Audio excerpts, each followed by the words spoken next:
घरकेले छाउनु पराल्न खरा छैन नि झिङ्गटी हौ भाग्यमै भए कमान्छु भन्छ चाटिन सम्पत्ति हौ भाग्यमै भए कमान्छु भन्छ चाटिन सम्पत्ति गाई भने सानो दुध दिन्छ मानो खानु कि नखानु मागेरै लानु नसक्नेसँग जानु कि नजानु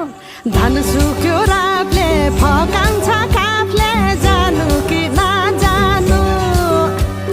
धन सुक्यो रातले फका